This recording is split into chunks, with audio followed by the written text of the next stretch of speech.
My turn now? Okay, okay. It's my turn. Put me in, coach. Um, life's about choices. We make all kinds of choices. And who are you going to live for? Who are you going to be? Who are you going to follow? They're all choices. Um, choices that we make.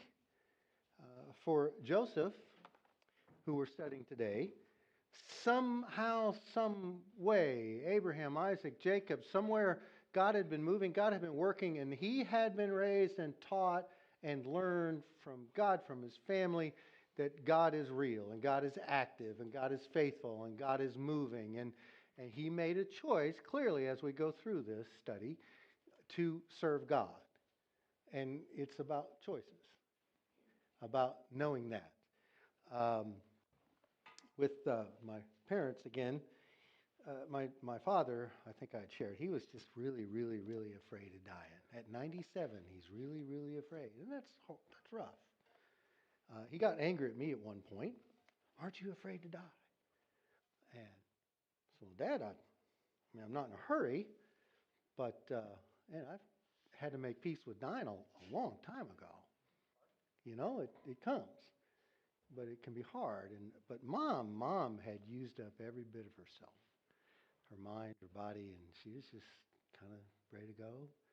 And that last time with the hospice workers, and they're amazing people. There's just a piece to be able to say, Mom, Dad's waiting for you in your new home. It's time to go. It's time to go. Nothing left. There's a peace in that. These choices we make. We make choices every day in how we're going to live and our attitude. Teresa and I have been, speaking of winter and cold, we're watching the Winter Olympics. It's the Olympics. We watch the Olympics. It's not really an option. So we love the sports, love the athletics. Uh, and sometimes the announcers, the commentators who've done the sport, they'll throw little comments like, well, I sure hope they ski up to their ability this time. Whoa, we trying to make a point there? But there's two really encouraging announcers I'm just truly enjoying. One is the lady who called the women's snowboard when they do a competition with four of them racing. Well, she'd been doing this competition the last Olympics. And you could just hear the passion. And she's just enjoying it. You feel it. And they pan to a camera on her. And they would take a turn and she'd be crawling up while she's announcing like she's still on that board right with them. It was fantastic. We're just enjoying the passion and the joy of the sport. Then the other announcer, this lady announces from the House of Speed where the sliders go, right? Bobsled starts today, by the way. So luge and skeleton. Luge, you go this way. Skeleton, you go face first, 77 miles an hour. So this lady's so gracious. She goes, that was a great run. Look at him, fine, smooth. But even if you screwed up, she slammed, and you got the announcer to go, oh, they just lost, 2 miles per hour of speed because they hit the wall so hard. He says, yeah, they hit that wall hard. And she recovered so well. That was just a great recovery, Or do you know how hard it is to come out of a sideways skid? And look at how she managed that. She only dropped 10 spots. It was really, all of her hard work has paid off. I mean, they're failing miserably, and you just feel really encouraged for them. And it's just fun to watch that and the joy and what's going on. Do we have to be so hard on each other all the time? And, life's tough enough. Well, today we're going to look at Joseph the dreamer. And, we've looked at, last time I was here, I was talking about Abraham. And Aubrey, I feel your pain when you did yours for me a few weeks ago. How do you cover that much in this much time? I'm just not going to cover that much. That's what I'm doing, okay? So that's 14 chapters, folks. So go to 37, Genesis 37. I'll have it up here. You can look at it on your Bibles, your tablets, your phones, whatever you want to. And with Abraham, we talked about his faithfulness. And God is always faithful. We need to be faithful, okay? Today, we're going to be on a similar theme about Joseph being faithful. God will be faithful, even through this convoluted, horrible, long process, right? But Joseph will choose to be faithful. And now, we're also going to talk about fairness and some other things while we're at it. So the overview, and I'll just give you a slide on that, is I'm going to give Joseph some titles. First, he's the snitch. I'm going to call him Little Joey. Then he's the slave, the prisoner, and the boss. I'll promote him to Joseph at the boss. And the lesson, okay? So that's where we're going to go. Let's give you a little bit more overview. Here's some slides of where they are in the ancient Near East. So, you know, you got how they traveled way back with Abraham. You know, family, dad actually started moving from Ur, make it to Haran. Abraham gets on down in here into Canaan, the promised land. That's where they're at now. Today's story is going to be situated down here near Shechem, over in that area. And that's where we'll be. Here's another slide to I just like this next picture because it shows, you know, there is development, but again, those are what we would consider small cities in those areas. And in between those cities, there's a lot of nothing, okay? So that's where we're situated. And once again, we're going to begin with him being the snitch. And we begin in chapter 37. And so it begins with Jacob lived in the land where his father had stayed, the land of Canaan. This is the account of Jacob's family line. Joseph, a young man of 17, was tending the flocks with his brothers, the sons of Bilhah and sons of Zilpah, his father's wives. And he brought their father a bad report about them. Now Israel loved, that's Jacob's other name, Israel loved Joseph more than any of his other sons because he'd been born to him in his old age. And he made an ornate, or a lot of times we'll say multicolored, we're not sure about the word, ornate robe for him. When his brothers saw that their father loved him more than any of them, they hated him and could not speak a kind word about him. Let's talk a minute. I'm just going to call him Joey at this moment. He kind of snitched on his brothers. He brought their father a bad report about them. Let's talk about that for just a minute. I grew up in kind of a real super conservative kind of church environment, King James, you know. My parents accidentally gave me a Revised Standard Bible when I got my first Bible that I could understand, which is kind of nice. I don't know 1600 English. King James is a great translation. I don't speak that English. But I grew up with that kind of English in the Bible. And you tend to think of Joseph as Joseph who saved his people, grown-up Joseph. Right now, he's not really that, is he? Right now, he's little Joey. But here's how I think I heard that as a kid.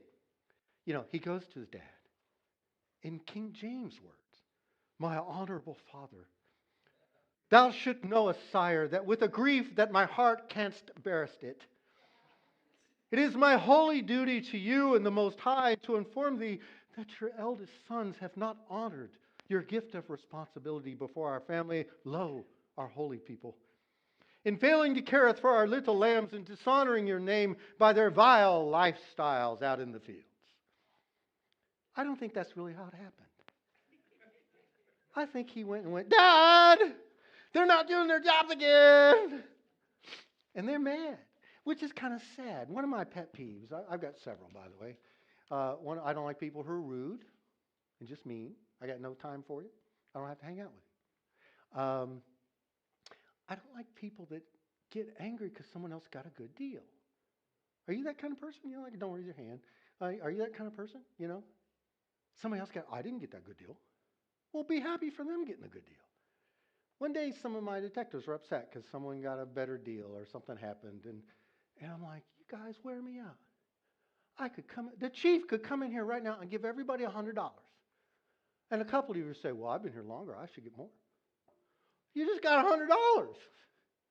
We're always dissatisfied. Somebody else, okay, dad's old. He's got grown sons. They're running the family business. They're out there with the fields. The guy's pretty wealthy. They're handling business. He gets another kid later in his life. He likes the little fella. You can't be happy for that? No, clearly not. So, just asking a question. So, anyway, so I called him the dreamer because in verse 5, Joseph had a dream. And when he told it to his brothers, they hated him all the more. Now, this shows why little Joey's just kind of a fool. He said to them, "Listen to this dream I had." This is to the brothers that hate him, right? "We were binding sheaves of grain out of the field, and suddenly my sheaf rose and stood upright, while your sheaves gathered around mine and bowed down to it." Okay, Joseph the stupid, what are you doing? Your brother, why are you telling him this? His brother said, "Do you intend to reign over us?" This is the ancient Near East. They did that kind of stuff. "Will you actually rule us?" And they hated him all the more. He had another dream. it's like, at what point, Joseph, and he told it to them too. Hey, listen to this one. Yeah, go ahead, Joey. I had another dream. This time the sun and moon and 11 stars were bowing down to me. 11 brothers. Get it? Father, mother. He told his father as well as his brothers. His father rebuked him and said, come on. What's this dream you had? Will your mother and I and your brothers actually come and bow down to the ground before you? His brothers were jealous of him. The dad kept the matter in mind. So he's not he just doesn't get the dynamics, does he? So I don't know. I don't know. But anyway, that's the setup. That's how we're starting this off. They hate him. He definitely needs some humility. I get it. We'll talk about dreams a little bit later because we're going to have more of them. So anyway, as we continue on, in verse 12, now his brothers had gone to graze their father's flocks near Shechem. It's about 50 miles away. Okay, so they're really spread out. Dad's doing well. Okay, and he said to Joseph, as you know, your brothers are grazing flocks near Shechem. Come, I'm going to send you to them. Very well. So go and see if it is all well with your brothers in the fields and bring word back to me. Hey, you know what? If you got a snitch, you might as well use them, right? So, at least I know he'll tell me straight up, are they doing what they need to do? So he heads out that way. He gets to Shechem. He wanders around, can't find them. They go, who are you looking for? Looking for them. They went to Dothan. That's about 13 more miles. So he's 53, walking miles, literally, away from home. He goes out there. They'd moved on. Let's go. So Joseph went after his brothers and found them near Dothan. And he saw them. And when they saw him in the distance before he reached them, they plotted to kill him. Now that's rough. I mean, you can hate your brother, but kill him? Welcome to the ancient Near East. Now, these brothers, they were just bad guys, okay? This is totally messed up. But there he is. So here comes that dreamer, they said to each other. Come now, let's kill him. Throw him into one of these cisterns and say that a ferocious animal devoured him.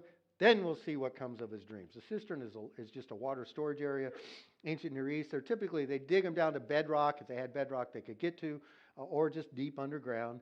They would line it with clay or lime, and it would hold water and run off water. If it's in a city, it would run everything that ran off the roofs and everything they captured, because they would go with times of rain and times of absolute drought.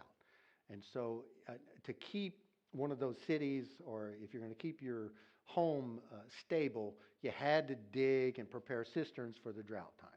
So you have to be there a while for that to work out. So they're just going to throw him in one of them. Let's see, where are we at? When Reuben heard this, he tried to rescue him from their hands. Let's not kill him, right? Let's not take his life. Don't shed his blood. Throw him in the cistern. Because he planned to come back and rescue him and take him back to Dad, Well, he came. They stripped him of his robe. They threw him in a cistern, which was empty. Wasn't full of water, so he didn't drown. And then they did what? Then they went and ate dinner. Man, they are cold-blooded. Well, they look up and they saw a caravan of Ishmaelites coming from Gilead. Their camels are loaded with spice, balm, myrrh. They're heading to Egypt. Judah said to his brother, hey, what will we gain if we kill our brother and cover it up his blood? Hey, we get nothing here. It's New York. I don't know. So come, sell him to the Ishmaelites. We won't lay a hand on him. I mean, after all, he's our brother. We shouldn't take his blood, right? We shouldn't kill him. They agreed. So they get up. They pull up Joseph. They sell him for 20 shekels of silver, and he takes them on to Egypt. So they didn't kill him. They sold him into slavery. So he really hadn't done anything wrong besides just being young and kind of foolish like we all tend to be, But now he's going to be a slave. He's sold. It was a horrible time to live back then. The weak were oppressed by the strong, and that's how it worked. So Reuben returned to the cistern, saw he's not there. Now he tore his clothes. I don't believe it. He's not here. They got his robe. They slaughtered a goat. They dipped his blood in it, took it back to Dad. He recognizes my son's robe. Yeah, some animal ate him. He tore his clothes. He knows that this was his son. So Jacob is grieving. Joseph's on his way. He's sold. And the Ishmaelites are going to sell Joseph to Potiphar, the captain of the guard of Pharaoh. So he's a really high official down in Egypt in the Pharaoh's court. So there is Joseph the snitch, and now we have Joseph the slave. So as we continue on, and we'll talk about unfairness of life a little more as we go along a bit later. So Joseph's taken down to Egypt. We're in chapter 39. Potiphar, an Egyptian who was one of Pharaoh's officials, captain of the guard, bought him. He took him to his house, And the Lord was with Joseph, that he prospered and lived in the house of his Egyptian master. When his master saw the Lord was with him and that the Lord gave him success in everything he did, he found success in his eyes, became his attendant. Potiphar put him in charge of his household. He entrusted to his care everything he owned. Hey, okay, Joseph's got a raw deal. It's unfair. There's not a thing he can do to fix it, okay? He just can't. In that situation, he has enough strength of character or something to do the best he can in the situation. That's pretty incredible. So I'm promoting him to Joe from Joey. All right? He's not a little Joey anymore. He's Joe. He's the guy running the house. From that time on, he put him in charge of his household and all he owned. The Lord blessed the household of the Egyptian because of Joseph. Pardon me. The blessing of the Lord was on everything Potiphar had in both the house and the field. He left in his care everything. He did not have a concern. He didn't concern himself with anything but what he wanted for dinner, the food he ate. That's pretty amazing. So Joe is serving well, and there he is serving, but then sadly, it gets even more unfair, as if it can't get more unfair than your brother selling you as a slave. So here we go. We'll keep going in 39 here. Now Joseph was well built and handsome. And after a while, his master's wife took notice of Joseph and said, "Come to bed with me." So welcome to the elite wealthy of the Egyptian courts of the ancient Near East. She is a lusty, terrible woman, apparently. He refused. He goes, "Hey." And Joseph's got some class here. Good for him. Character. With me in charge, he told him, my master does not concern himself about anything. He's entrusted it all. No one's greater in this house than me. He's withheld nothing except you because you're his wife. Why would I do such a wicked thing against the master and sin against God? So, hey, mom and dad had raised him with enough understanding of God and right and wrong. Remember, this is before Moses. We don't have Genesis, Exodus, Leviticus yet, okay? This is early. God's been revealing himself. They're learning. They're telling us stories. They're writing probably some stuff down. And he's heard it. He's made his commitment to God. He refused to go to bed with her or even be with her. No, not only is she lusty, one day he's in there doing his business. She caught him by his cloak and said, "Come to bed with me." But he left his cloak in her hand and ran out of the house. When she saw that he had left his cloak in her hand, she called her household servants. "Look, this Hebrew has been brought to us to make sport of us. He came in here to sleep with me, but I screamed. He heard my scream. I held his cloak, and he ran out of the house." So she's also a liar. She's a lot of things, but I don't use that kind of language, especially here. She's a terrible, angry, selfish person. And now she feels like you didn't give me what I wanted, so I'll hurt you more. How do you hurt a slave more? Short of taking his life, which kind of relieves him of pain, right? Well, she kept the cloak till the master came home. She told him, "The slave made sport of me. I screamed. He left." When the master heard the story his wife told him, saying, "This is how your slave treated me," he burned with anger. Joseph's master took him, put him in prison, the place where the king's prisoners were confined. Prison. That's how you make it worse. You put the guy in prison. God gives us choices. Life can be so unfair. But Joseph has chosen to do right, even when doing right gets him in prison. Let's talk about unfair just a little bit. God allows us choice. He's restrained himself. There's a book I'm thinking I'm going to teach. It's some kind of seminar form. I don't know if we get enough, we can do it together. If we're going to video, we'll read and text. But one of those things where you read a chapter, and we'll maybe pick 4 or 5 of them, and then we'll discuss that chapter together, what we learned. What I like about this approach, Questions to All Your Answers by Roger Olson, is we have these simplistic answers. It's God's will. It must be God's will. Some tragedy happens. Lose a loved one. It was God's will. Well, there's a kernel of truth in that, but a lot of it's just absolute nonsense because it's too simplistic. And you can choose how you want to believe, but you just have to support it and deal with your set of problems by your choice. It's kind of how he takes it. Here's what I'm thinking. You make up your mind. So what does that mean? I'm just saying, we'll say that about a lot of terrible things. So I'm sitting in a breezeway on the second floor of an apartment complex one time. We had just arrested this guy for basically boiling his infant. Infant's going to make it, but it's horrible. We don't have enough officers that night. We're shorthanded, so I'm just hanging on to him in handcuffs, sitting out there in the breezeway waiting for backup so I can transport him while they're searching and taking care of the infant and doing the search and going to do a criminal case. And he kept complaining about how embarrassing it was for him to have to sit in handcuffs in the breezeway with me. No concept of how evil he was. None. And I'm telling you right now, God does not make people do evil. We choose evil. Okay? God doesn't make people do bad things. God allows whatever. He has restrained himself. Not everything is according to his will. Why is life unfair? Why do bad things happen to good people? Why would a good, loving God allow this? I love this. This author says, I now say God is good, but he's not nice.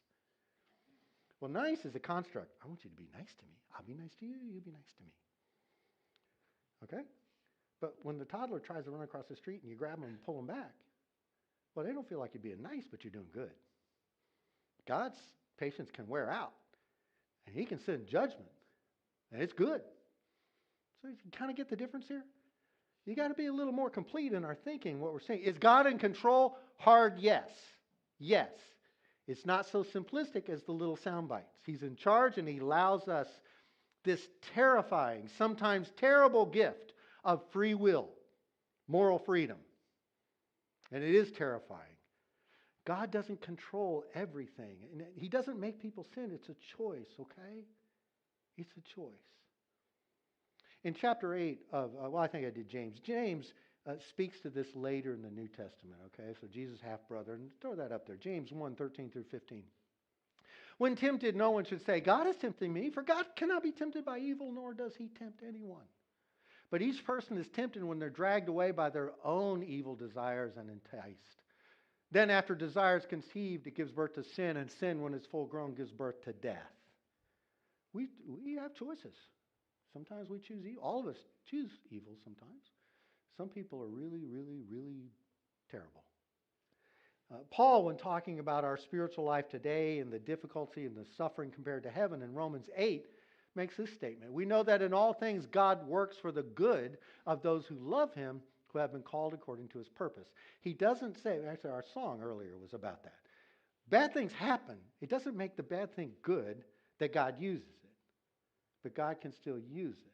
Sometimes it's just to make us stronger. Sometimes he'll pull a situation around. You know, it's the old, what would I give up? What suffering would I go through that my children would know Christ? Is it worth it? See, something bad can become something good. Now, the context of this is about bringing folks to knowing God. Now, Paul will continue and say, but through it all, we're conquerors, okay, through his love. So, bad things do happen, unfair things. And when they happen to Joseph, and so far I've not been sold by my brothers into slavery, I've not been put into prison. I really don't want to go to prison, by the way. And yet he stayed faithful. So there he is. Now he's a prisoner, and I'm going to kind of speed it up a little bit just for time's sake. So now he's a prisoner. But while Joseph was there in prison, the Lord was with him. He showed him kindness and granted him favor in the eyes of the prison warden. The warden put Joseph in charge of all those held in prison. He was responsible. The warden didn't even pay attention anymore because he was so successful. Now Joseph's in charge of the prison. Joe is doing well. He's faithful. He's a good guy, and he's growing up. So the story continues in chapter 40, and there's these two guys that worked for the Pharaoh, the cupbearer and the baker. The cupbearer would drink the wine and then give the wine to make sure it's not poisonous. The baker made food, baked, all right, sometime later. So they made Pharaoh mad, and he threw him in his prison. So he's there in prison. Verse 6 of 40, Joseph came to them the next morning. He saw they were dejected. He said, hey, Why are you so sad? Which I kind of laugh. I went, they're sad. Sounds like my granddaughter. Are you sad? I'm sad. Okay. So they're sad. Why are you sad? We have dreams. Nobody will interpret them. Joseph said to them, do not interpretations belong to God? Tell me your dreams. Look at that. Let's talk about the dreams just for a minute. It's probably a good time for that. So let me find my page here. Dreams in the ancient Near East, they're insights from God. We're not talking about the stuff that your brain just wanders around and throws together pictures or worried about something. We're talking about like a vision from God kind of dream. Okay? There's a difference. And the ancient Near East, they were just preoccupied with dreams, seeing the future. They were a lot more preoccupied than the Hebrew people. They had professional interpreters. We found documents that have instructions on how to interpret dreams for the pros back in this time frame. And it was revelation from the gods. So what do we really have? We have revelation from the small g gods, plural, all the gods of the ancient Near East. And then we have Joseph saying only the God, one God, okay? He's the only one that sends visions and can interpret. So what we really have was a battle between the gods and God. So that's kind of what's going on in this thing. So they had some dreams. I'm going to summarize them.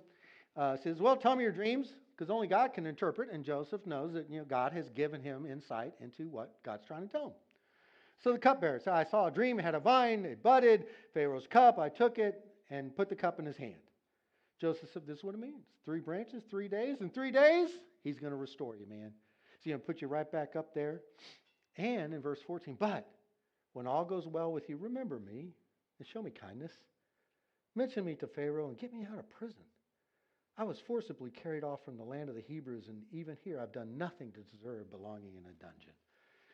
Joseph is he's more savvy now. So he's leading all these people in a difficult situation, and he sees an opportunity to get an appeal to the boss, the big boss, Pharaoh, to get me out of this. I don't want to stay in prison. I'd like to be out of prison, but I'm doing the best I can while in prison. So he tells his story. Now, the baker says, hey, interpret my dream. He goes, sure. Says, I had a dream. On my head were 3 baskets of bread. In the top basket were all kinds of baked goods, but birds were eating them out of the basket on my head. Joseph kind of goes, well, we had good news. No, bad news. 3 days, and Pharaoh's going to lift your head off and put it on a pole, and the birds are going to eat your flesh. Darn. Okay? Well, guess what happened in 3 days? He's given a feast. Chief cupbearer, the baker, he restores the chief cupbearer. And he puts the cup back in Pharaoh's hand, and he impaled the baker just like he said. Verse 23. The chief cupbearer, however, did not remember Joseph. He forgot him. Man. He's still in prison. 2 years later, 2 more years, Pharaoh's going to have a dream. Why did he not tell him? I mean, think about it. The guy just came out of prison. He's been in the dungeon because he made Pharaoh angry. What's he going to say? Oh, yeah, hey, Pharaoh, man, I met this slave, this dude. Man, he interpreted my dreams, He knows more than you. His guy's more powerful. We ought to give him a break and get him out. Well, apparently, that was not something the cupbearer wanted to say. I'm making that up. Take it as you wish. I just know he didn't, okay? So, chapter 41, now Pharaoh, we talked about dreams. Pharaoh is now going to become, Joseph is now going to become the boss. 2 years. Pharaoh had a dream. Dream number 1. He's standing by the Nile. Out of the river come 7 cows, sleek and fat and grazed. And then 7 other cows, ugly and gaunt. And the ugly cows ate the sleek fat cows. And Pharaoh woke up. He had a second dream. 7 heads of grain, healthy and good, growing on a single stalk. After them, 7 other heads of grain sprouted, thin and scorched, and the thin grain eats up the healthy ones. His mind was troubled. So he sends for his professionals, the magicians, the wise men. Told him his dream. Nobody could interpret the dream for him. I think the cupbearer at this point sees a chance to get in good with Pharaoh. He says, man, a couple years ago, there was this guy in prison. And he said only his God could interpret dreams, and he did mine. And the baker, he predicted what was going to happen. Pharaoh's pretty desperate right now. These dreams are bothering him. And so he tells him about it. So he gets them cleaned up. He has them come up. Brings them up after he shaved, changed his clothes. 15, Pharaoh said to Joseph, I had a dream. Nobody can interpret it. I've heard that you can interpret. Joseph in 16, look at this again. Listen, I cannot do it. Joseph replied to Pharaoh. Remember a couple years ago, you stuck a guy's head on a pole. This is a powerful dude. But God will give Pharaoh the answer he desires. Again, he gives the credit to God and stays faithful. So, Pharaoh tells him his two dreams. We just heard them. And then Joseph said to Pharaoh, the dreams are one and the same. God has revealed to Pharaoh what he's about to do. How about that? God is revealing to a foreign king how to help his people, and it's going to be the Hebrew people too. Secondary, okay? 7 cows, good year. You're going to have 7 good years, 7 bad years.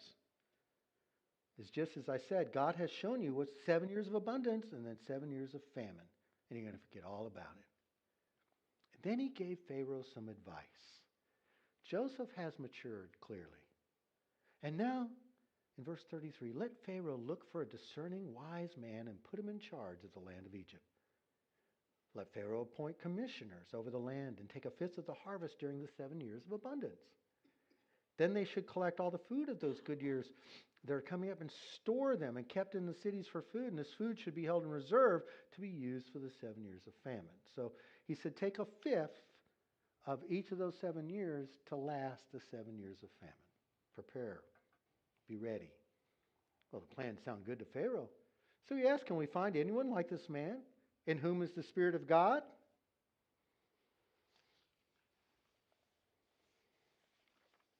Anyone? Crickets? No? Anyone?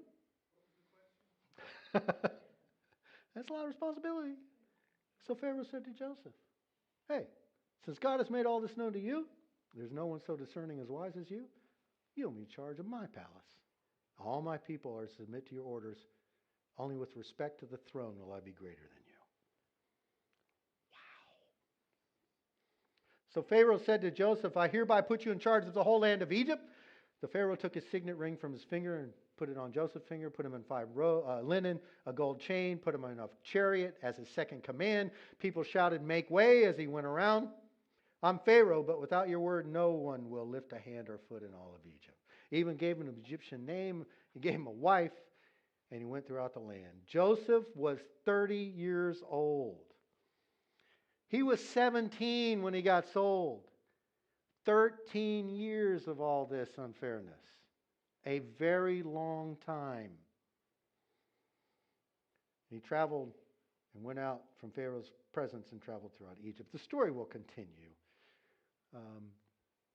Conclusion, you can read it yourself. They had the 7 years of plenty, 7 years of famine. The Egyptian people are saved. Joseph's family, the Hebrew people are saved. Joseph is reunited to his family. It's a beautiful lesson in chapter 50 when he says, when he offers forgiveness to his brothers, you intended harm, God intended good. He's able to rise above the anger and the emotions and the history, 13 years of suffering, when he sees he's now saving people. Joseph becomes a really class act. Trust God. Stay faithful. I like to say it, trust God, be right, do right. God will always be faithful. God will always do right. God used Joseph, honestly, again, let's stop the simplicity stuff. It used him in a convoluted, messy, all kinds of screwed up path. Of all the unfairness that happened to put him into position. Could it have happened another way? I don't know. That's irrelevant to me. This is what happened. And some people did evil. And he stayed faithful. I mean, his life could have ended at some point, but he still was faithful. Instead, it kept going, and 13 years later, he's able to save the very people holding him prisoner. Life can be unclear. It can be confusing. Did Joseph have anger and depression? I'm sure. Why wouldn't you? He's human. Was it unfair? Yeah. What's today's mantra? It's all unfair. Everything's unfair. Well, of course it's unfair. Maybe it's the fact we expect good and fair that's causing the problem. Raise your kids to know it's not fair and you're going to get a lot of bad. Maybe then when you see the good, you'll be a little surprised and enjoy it. I don't know the balance in this, okay? Just know life's more complicated than our little sound bites. Sound bites have a core truth. Yes, God is faithful and God is good. And there's so much more to his goodness. Joseph stayed faithful, trusting God. So what should we do? We should stay faithful. God will be right and do right. We need to be right and do right. Was it worth it to Joseph? Yeah, in the end. Sure.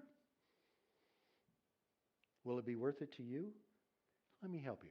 I'm going to ask that question again, and we're all going to say yes. Will it be worth it to you? Yes. Okay? Don't think about it. Don't think, is this decision worth it? Don't think so much. Just be right and do the right thing always. Because God will. Pretty cool lesson.